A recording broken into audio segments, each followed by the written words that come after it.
బళ్ళారి గ్రామదేవత. ఈమె ఒక పుట్టలో అయితే దొరికిందన్నమాట పూర్వకాలంలో. ఇక్కడ అలాగే పూజిస్తారు.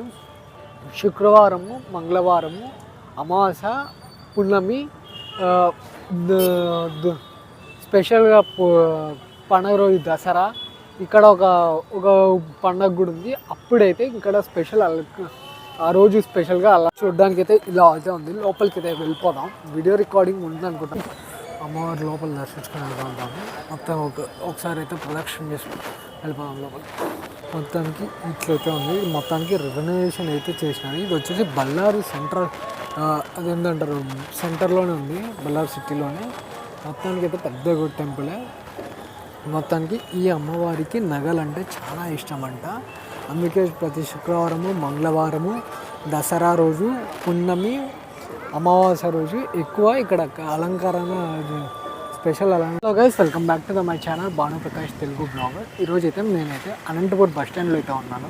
మొత్తానికి అయితే టైం 3:30 అవుతుంది. ఈరోజు అయితే బళ్ళారి దుర్గమ్మని కవర్ చేయడానికి అయితే వెళ్తాను. ఇంట్రో అయితే ఇక్కడే స్టార్ట్ చేస్తున్నా. బళ్ళారి దుర్గమ్మకి వెళ్ళి అక్కడ విశేషాలు ఏమి అవన్నీ చూద్దాము. నేనైతే ప్రజెంట్ అనంతపూర్ బస్ స్టాండ్లో అయితే ఉన్నాను.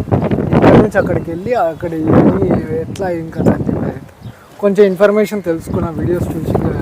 మొత్తానికి ఈరోజు అయితే ఫ్రైడే అన్నమాట.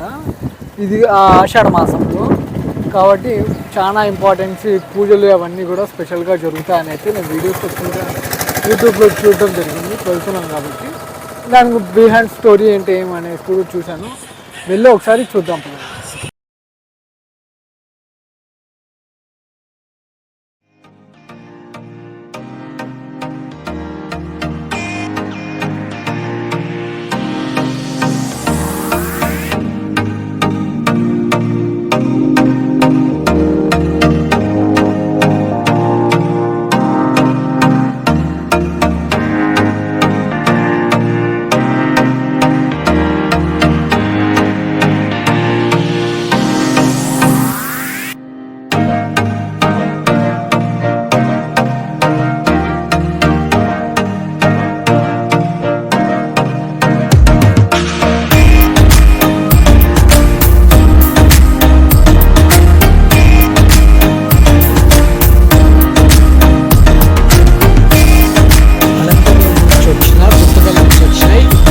సర్కిల్లో దిగి ఇక్కడ నుంచి 40 రూపీస్ తీసుకున్నారన్నమాట మాకు ఆటోకి. మనం బళ్ళారి దుర్గమ్మ దగ్గరికి అయితే వెళ్తాం అన్నమాట. 5 మినిట్స్ ఆటో డ్రైవ్ ఉంటుంది కరెక్ట్గా. మొత్తానికి ఈ సంగం సర్కిల్ నుంచి వెళ్ళాలి.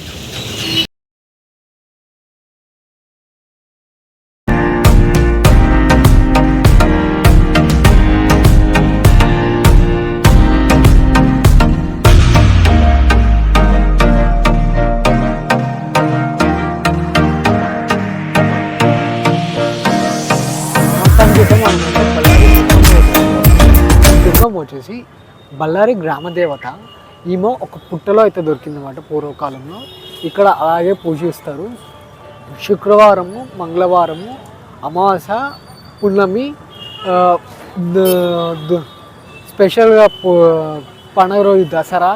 ఇక్కడ ఒక పండగ కూడా ఉంది. అప్పుడైతే ఇక్కడ స్పెషల్ ఆ రోజు స్పెషల్గా అలంకరణ చేస్తారు. ఈ అమ్మవారు ఎక్కువగా నగలు అంటే చాలా ఇష్టం అంట ఈ అమ్మవారికి. మొత్తానికి అయితే నేను వీడియోలో వినింది ఇదంతా. మొత్తానికి లోపలికి పోయి దర్శించుకుని వద్దాము. బళ్ళారి దుర్గమ్మ బళ్ళారిలో అయితే ఉన్నాను. చూడడానికి అయితే ఇలా అయితే ఉంది. లోపలికి అయితే వెళ్ళిపోదాం. వీడియో రికార్డింగ్ ఉంది అనుకుంటున్నాను. లోపల కూడా చాలా వీడియోస్ ఉన్నాయి. లోపలికి వెళ్ళి అయితే చూసొద్దాం ఒకసారి. ఎంట్రన్స్ మాట మొత్తం అమ్మవారి లోపల దర్శించుకొని వెళ్తాము. మొత్తం ఒకసారి అయితే ప్రదక్షిణ చేసి వెళ్ళిపోదాం లోపలికి.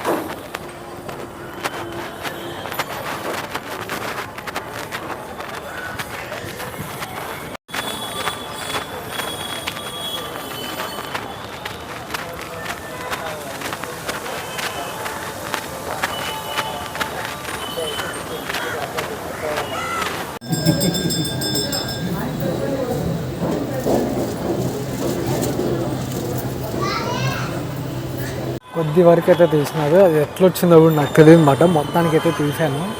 ఇప్పుడైతే మనం ఈ టెంపుల్ చూస్తున్నాం కదా, ఇది రినోవేట్ చేశారంట. మొత్తానికి అయితే లోపల ఇలా అయితే ఉందన్నమాట. అమ్మవారిది లోపల మొత్తానికి ఇట్లయితే ఉంది. మొత్తానికి రెనోవేషన్ అయితే చేసినారు. ఇది వచ్చేసి బళ్ళారి సెంట్రల్, అదేంటంటారు సెంటర్లోనే ఉంది, బళ్ళారి సిటీలోనే. మొత్తానికి అయితే పెద్ద టెంపులే. మొత్తానికి ఈ అమ్మవారికి నగలంటే చాలా ఇష్టం అంట. అందుకే ప్రతి శుక్రవారము, మంగళవారము, దసరా రోజు, పున్నమి, అమావాస్య రోజు ఎక్కువ ఇక్కడ అలంకరణ, స్పెషల్ అలంకరణ చేస్తారన్నమాట ఇక్కడ. మొత్తానికి అయితే ఈ అమ్మవారికి మొత్తం వీడియో ఇది అనమాట. బయటికి వెళ్ళి చూపిస్తా గోపురం అవన్నీ కూడా. నాకు తెలిసిన ఇన్ఫర్మేషన్ అంతా గూగుల్లోను యూట్యూబ్లో చూసి చెప్పినాను. ఏదైనా రాంగ్ ఉంటే నన్ను కూడా కామెంట్ సెక్షన్లో కరెక్ట్ చేయండి. మొత్తానికైతే ఇది మాట మన బళ్ళారి దుర్గమ్మ టెంపుల్. మొత్తానికైతే కొంచెం అయితే తీసాను, 7 seconds ఏమో. అది మాట లోపల అయితే నేను పిక్స్ కూడా వేస్తాను. ఈ వీడియో మీకు నచ్చినట్టయితే లైక్ చేయండి, షేర్ చేయండి. మన ఛానల్ని ఇంతవరకు సబ్స్క్రైబ్ అయితే subscribe. See in my next blog.